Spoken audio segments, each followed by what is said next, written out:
Good morning students. Morning sir. हम लोगों ने लास्ट लेक्चर में हमने ब्लड कलेक्शन के बारे में हम लोगों ने स्टडी किया था, पढ़ाया था हमने कि ब्लड कलेक्शन कैसे हम लोग करते हैं। ठीक है, ब्लड कलेक्शन में हमने बताया था कि जो भी मेथड हैं, 3 मेथड्स होते हैं जिससे कि हम लोग ब्लड को कलेक्ट करते हैं। कौन कौन से होते हैं? सबसे पहला हमारा है स्किन पंचर और कैपिलरी मेथड, दूसरा हमारा है वेनी पंचर और तीसरा हमारा है आर्टेरियल पंचर। तो इसके बारे में हम लोगों ने स्टडी किया था। आज जो मैं आप लोगों को पढ़ाने जा रहा हूँ टॉपिक, वो हमारा स्पेसिमेन रिजेक्शन क्राइटेरिया, यानी कि जो सैंपल हम लोगों ने कलेक्ट किया वो सैंपल सही तरीके से कलेक्ट हुआ या नहीं हुआ, क्योंकि बहुत इम्पॉर्टेंट है। अगर हम लोग सैंपल तो सही तरीके से लिया, लेकिन अगर उसको हमने वाइल में या फिर हमने प्रॉपर तरीके से जो है ब्लड को कलेक्ट नहीं किया, तो हम जो है सैंपल को रिजेक्ट कर देंगे। तो सैंपल को जो है, किस प्रकार का सैंपल को हम लोग जो है रिजेक्ट करेंगे, क्राइटेरिया है क्या, सैंपल को रिजेक्ट करने का क्राइटेरिया क्या है, उसके बारे में हम लोग आज देखेंगे। तो सबसे पहले है कि जो टॉपिक हम लोग करें वो है हमारा स्पेसिमेन रिजेक्शन क्राइटेरिया। इसमें सबसे नंबर 1 में हम लोग करते हैं कि स्पेसिमेन इम्प्रॉपरली लेबल और अनलेबल्ड, यानी जो सैंपल हमने कलेक्ट किया उस सैंपल में सही तरीके से लेबल्ड होना चाहिए। ठीक है, अगर सही तरीके से लेबल्ड नहीं है, इम्प्रॉपर लेबल्ड है, तो हम वैसे सैंपल को हम जो है रिजेक्ट कर देंगे। ठीक है, उसके बाद है स्पेसिमेन इम्प्रॉपरली कलेक्टेड और प्रिजर्व। उसके बाद जो सैंपल हमने किया वो सैंपल जो है सही तरीके से कलेक्ट नहीं किया गया। ठीक है, और या फिर कलेक्ट करने के बाद हमने उसको सही वाइल में, जिस वाइल में हमें रखना चाहिए, हमने उसको प्रिजर्व नहीं किया, तो उस प्रकार के सैंपल को हम लोग जो है रिजेक्ट कर देंगे। उसके बाद है specimen submitted without properly complete request form. उसके बाद जो हमारे पास एक रिक्वेस्ट फॉर्म होती है, वो फॉर्म भी अगर सही तरीके से जो है फिल नहीं किया गया है, कौन कौन सा टेस्ट हमें लगाना है, अगर वो सही तरीके से कलेक्ट नहीं किया गया है, हमें सीरम की आवश्यकता है या होल ब्लड की आवश्यकता है या फिर प्लाज्मा की आवश्यकता है, ये डिपेंड होगा कि जो रिक्वेस्ट फॉर्म में आएगा। अगर वो सही तरीके से फॉर्म फिल नहीं है तो उस प्रकार के सैंपल को भी हम जो है रिजेक्ट कर देंगे। उसके बाद है specimen sample volume not sufficient for requirement test protocol.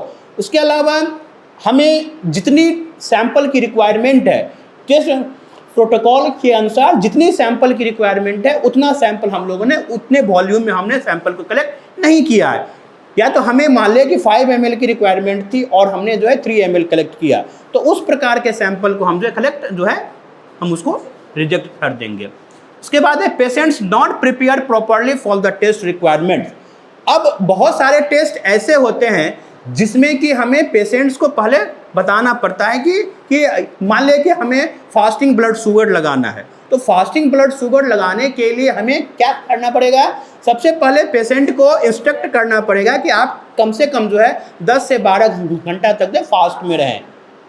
तो अगर इस तरह या फिर कोई लिपिड टेस्ट लगाना है, तो लिपिड टेस्ट लगाने के लिए हम उसको 2-3 दिन पहले से कहेंगे कि आप जो है कोई भी फैटी जो है या लिपिड वाला कंटेंट कार्बोहाइड्रेट ज़्यादा यूज़ ना करें। अगर ऐसा नहीं हुआ है तो इस प्रकार के सैंपल अगर हमने कलेक्ट किया तो वैसे सैंपल को हम जो है रिजेक्ट कर देंगे। उसके बाद है इफ सेपरेटेड सीरम और प्लाज्मा इज थॉरसली हिमोलाइज्ड। उसके बाद जो सैंपल हमने कलेक्ट किया, अगर वो सैंपल को हमने वाइल में रखते वक्त अगर वो सैंपल क्या हो गया, हिमोलाइज हो गया।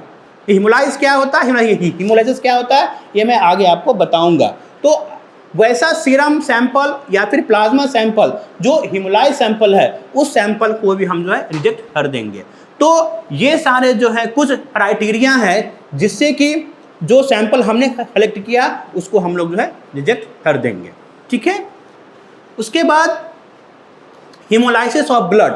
नेक्स्ट जो हमारा टॉपिक वो हमारा है हीमोलाइसिस, मतलब हीमोलाइसिस ऑफ ब्लड। क्योंकि देखो ये टॉपिक बहुत इंपॉर्टेंट, हमने सही तरीके से ब्लड सैंपल ले लिया, सब कुछ ले लिया, वाइल भी हमने सही तरीके से सही वाइल में, जिस वाइल में प्रॉपर वाइल में हमें कलेक्ट करना है उस वाइल में हमने कलेक्ट किया, लेकिन क्या हो गया, हमारा सैंपल हीमोलाइज कर गया। तो हीमोलाइज होने के बाद हमारा रिजल्ट सही नहीं आएगा। इसलिए सैंपल को हमें हीमोलाइज होने से बचाना है। अब हमें ये जानना है कि हीमोलाइसिस हम लोग किसे बोलते हैं। Haemolysis means the liberation of haemoglobin after red blood cell have ruptured. मतलब क्या हुआ, हीमोलाइसिस उसे कहते हैं जब आरबीसी किसी भी रीजन से रप्चर हो रहा है, रप्चर होने के बाद जब हीमोग्लोबिन वहाँ से अलग हो जाता है, लिबरेट हो जाता है, और वो या तो प्लाज्मा या तो फिर सीरम में हमें वो उसका असर हमें देखने को मिलेगा। तो याद रखिएगा, हीमोलाइसिस मतलब क्या हुआ कि जब हमारा आरबीसी रप्चर हो गया, रप्चर होने के बाद जो है हीमोग्लोबिन जो है लिबरेट हो जाता है, इट्स कॉल्ड द हीमोलाइसिस। अब due to haemolysis the serum और प्लाज्मा एज्यूम्स पिंक और रेड कलर। अब आपको पता कैसे लगेगा कि जो सैंपल हमने कलेक्ट किया वो हीमोलाइज हो गया? तो आप देखेंगे कि जब हम सैंपल को सेंट्रीफ्यूज करेंगे, जो हमारा प्लाज्मा और सीरम जो है ये हमारा पिंक या फिर रेड कलर का दिखेगा। ठीक है, इसलिए दिखेगा कि हीमोग्लोबिन जो है लिबरेट हो गया है और जो कि प्लाज्मा और सीरम में प्रेजेंट है। इस कारण हमारा क्या होगा, सिर्फ हमारा या तो पिंक दिखेगा या तो हमें रेड दिखेगा। ठीक है, it is important to avoid haemolysis at every step. यानी ब्लड सैंपलिंग के समय एक एक स्टेप को हमें ध्यान से जो है कब जब हम ब्लड को सैंपलिंग करेंगे या फिर हम ब्लड को ट्रांसपोर्टेशन करेंगे या फिर हम ब्लड को स्टोरेज करेंगे, हर एक स्टेप पे हमें सावधानियां बरतनी है, नहीं तो क्या होगा, हमारा सैंपल हमारा हीमोलाइज हो जाएगा। ठीक है, उसके बाद इन वेनी पंक्चर हीमोलाइसिस में अकर बाय। अब जब हम लोग वेनी पंक्चर करते हैं तो हीमोलाइसिस होने के क्या क्या कारण हैं, किन किन कारणों से हीमोलाइसिस हो सकता है। ठीक है, हमें सब कुछ सही तरीके, लेकिन किन किन कारण से हमें जो है उसको अवॉइड करना है, जिस कारण के सैंपल हीमोलाइज हो सकता है। सबसे पहला है यूजिंग टू स्मॉलर निडल। जितने गेज का हमें निडल चाहिए उतना हम यूज नहीं कर रहे हैं, बहुत ही छोटा निडल हम लोग यूज कर रहे हैं। ठीक है, तो उससे हमारा जो है सैंपल जो है हमारा ब्लड क्या होगा, हीमोलाइज हो जाएगा। Forcing the blood through needle. जब हमने सैंपल कलेक्ट किया और हम उसको वाइल में रखने जा रहे हैं, तो हम क्या करते हैं, फोर्सफुली जो निडल के द्वारा हम जो है करते हैं, तो उससे भी हमारा जो है सैंपल हमारा हीमोलाइज हो सकता है। उसके बाद है शेकिंग द ट्यूब और bulb to vigorously after blood collection. Blood collection के बाद जो ट्यूब या फिर बल्ब है उसको हम बहुत जोर से हम उसको मिक्सिंग करते हैं। ठीक है, तो हमें बहुत ही ज़्यादा प्रेशर दे करके हमें उसको मिक्स नहीं करना है, 8 के डायरेक्शन में जो हम जो है उसको मिक्स करेंगे। तो अगर हम जोर से विगरेसली प्रेशर कर रहे हैं तो उससे भी हमारा जो है हमारा सैंपल के क्या होगा, हमारा हीमोलाइज हो जाएगा। उसके बाद presence of excess of anticoagulant in the container. अब मान लिया कि जितने हमने ब्लड लिया, उसमें जिस रेशियो में हमें ब्लड को कलेक्ट करना है उस रेशियो से क्या है, ज़्यादा, उस रेशियो से ज़्यादा एंटीकोगुलेंट जो है हमने लिया हुआ है, तो उस कारण भी हमारा जो है सैंपल हमारा हीमोलाइज हो जाएगा। यानी इसीलिए जो है आजकल वैक्यूटेनर्स आ गए हैं, अलग अलग प्रकार के वायल आ गए हैं कि जिसमें हमें पता होता है कि जो 2 ml 3 ml या फिर 5 ml सैंपल में हमें इतना एंटीकोगुलेंट में इतना ब्लड को मिलाना है। ठीक है, इसके अलावा centrifugation blood sample at high speed before completion of clotting. अगर मान लिया हमने ब्लड लिया और विदाउट क्लॉटिंग, अभी ब्लड हमारा क्लॉट नहीं हुआ है और हम जो है उसको जो है सेंट्रीफ्यूज कर दिए, वो भी हाई स्पीड पे, तो विदाउट क्लॉटिंग अगर हमने सैंपल को हाई स्पीड पे हमने उसको सेंट्रीफ्यूज किया, उससे भी हमारा जो है हमारा ब्लड क्या होगा, हमारा हीमोलाइज हो जाएगा। इसलिए आप लोग ध्यान रखेंगे कि जब भी हमें सैंपल से सीरम या फिर प्लाज्मा को सेपरेट करना है तो पहले जो है हम जो है ब्लड को क्लॉट होने देंगे। अगर हमें सीरम की रिक्वायरमेंट है, अगर सीरम की रिक्वायरमेंट है तो हम पहले ब्लड को क्लॉट होने देंगे, फिर हम उसको जो है सेंट्रीफ्यूज करेंगे। उसके बाद है फ्रीजिंग और थ्रोइंग ऑफ ब्लड। उसके बाद जो है अगर हमने ब्लड सैंपल लिया और हमने ब्लड को फ्रीजर में डाल दिया, फ्रीज कर दिया, उससे भी हमारा जो है हमारा सैंपल क्या होगा, हमारा हीमोलाइज हो जाएगा। Using unclean tubes with residual detergent. अगर मान लिया जो वाइल है, अगर मान लिया रीयूजेबल वाइल है, टेस्ट ट्यूब या जो भी है, अगर हमने उसमें सैंपल को रख दिया और उस सैंपल में वो अच्छे से साफ नहीं है, उसमें डिटर्जेंट से जो डिटर्जेंट साफ किया गया वो उसमें पहले से मिक्स है, तो उस वाले ट्यूब में अगर हम उसमें सैंपल को रखेंगे तो उससे भी हमारा जो है सैंपल हमारा जो ब्लड हमारा हेमोलाइज हो सकता है। या फिर presence of water in the container, अगर मान लिया जिस कंटेनर में चाहे वो क्या ट्यूब और बल्ब है, जिस ट्यूब में हम रख रहे हैं उस ट्यूब में क्या है पहले से उसमें जो है कुछ वाटर का कंटेंट, उसमें वाटर पार्ट प्रेजेंट है। अगर वाटर पार्ट प्रेजेंट होगा उसमें अगर हम सैंपल को रखते हैं तो उससे भी हमारा जो है सो सैंपल हमारा हेमोलाइज हो जाएगा। तो वेनी पंचर के समय हमें इन चीज़ों को ध्यान रखना है कि हमारा ये सारे चीज़ों को ध्यान से हमें रखना है जिससे कि हमारा सैंपल जो है हेमोलाइज ना हो। अब बहुत सारे टेस्ट ऐसे होते हैं कि जिसमें कि हेमोलाइज होने के बाद वो उसके रिजल्ट पे इफेक्ट करता है। बहुत सारे ऐसे टेस्ट होते हैं, स्पेशली इंजाइमेटिक टेस्ट, जो इंजाइमेटिक टेस्ट होते हैं उसमें जो है हेमोलाइसिस अगर है और हम लोग उस टेस्ट को लगाते हैं तो उसमें रिजल्ट हमारा इफेक्ट हो जाएगा। Specially following test are affected, ये 4-5 टेस्ट ऐसे हैं जिसपे कि सबसे ज़्यादा इफेक्ट हमारा देखने को मिलता है। सबसे पहले है सीरम पोटेशियम।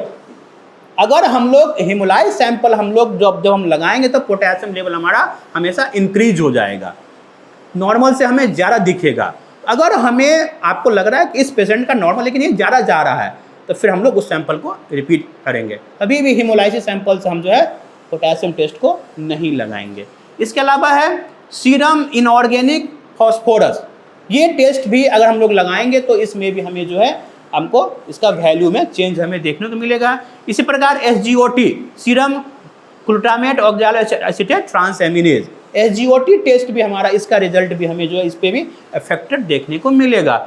इसके अलावा है सीरम लैक्टेट डिहाइड्रोजनेज LDH, तो अगर सैंपल हेमोलाइज है तो हम उसमें कभी भी LDH टेस्ट हम उसमें नहीं लगाएंगे, हमें उसका रिजल्ट में वेरी दिखेगा। और serum acid phosphatase, serum acid phosphatase test भी इस पे भी इसका रिजल्ट पे अफेक्टेड पड़ता है। तो इसके अलावा और भी बहुत सारे टेस्ट हैं जिसमें कि हेमोलाइसिस सैंपल जो हमें जो है इसमें हमें देखने को मिलेंगे। तो इसीलिए आप लोग MLT स्टूडेंट हैं, आप लोगों को सबसे स्पेशली, क्योंकि हम कितना भी बड़ा मशीन लगा लें, बहुत ही अच्छा मशीन लगा लें, कोई भी गोल्ड मेडलिस्ट पैथोलॉजिस्ट है, टेक्नोलॉजिस्ट बहुत ही ट्रेंड है, लेकिन अगर हमारा सैंपल सही नहीं है तो हमारा रिजल्ट अभी भी सही नहीं आएगा। इसलिए ये पार्ट जो है सैम्पलिंग पार्ट बहुत ही इंपॉर्टेंट पार्ट है, और आप लोग जब भी सैंपल करेंगे तो बहुत ही ध्यान से सैम्पलिंग करेंगे। ब्लड निकालना ही कोई वो नहीं है, ब्लड निकालने के बाद उसको सही तरीके से सही वाइल में रखना भी इम्पॉर्टेंट है। वाइल में भी सही तरीके से रखना, फोर्सफुली हमें जो है रखना नहीं है, उसको अच्छे से हमें जोर जोर से हमें मिक्स नहीं करना है, प्रॉपरली जो हमारा टेक्निक है उससे हम उसको मिक्स करेंगे, नहीं तो सैंपल लिया हुआ आपका वेस्ट हो जाएगा और पेशेंट फिर दोबारा आपको ब्लड नहीं देगा। कोई भी पेशेंट आपको जो है अगर आप दोबारा सैंपल लेते हैं तो दोबारा वो नहीं देगा। तो इसलिए आप लोग MLT स्टूडेंट को ये ध्यान से कोई तो जो मैंने आज आपको टॉपिक में बताया कि आप लोग को ध्यान रखना है। अगर इस टाइप से आ रहा है सैंपल हेमोलाइज है तो सैंपल को हम रिजेक्ट कर देंगे। हमने आपको ये भी बताया कि हेमोलाइज होने से हम जो कैसे बचाएंगे, और अगर उस प्रकार से सैंपल आ रहा है तो हम उस सैंपल को रिजेक्ट कर देंगे। ठीक है, तो इस टॉपिक में हमने आज जो है सैंपल को हेमोलाइज होने से कैसे बचाएंगे और किस प्रकार के सैंपल को हम जो है रिजेक्ट कर देंगे। ठीक है, थैंक यू।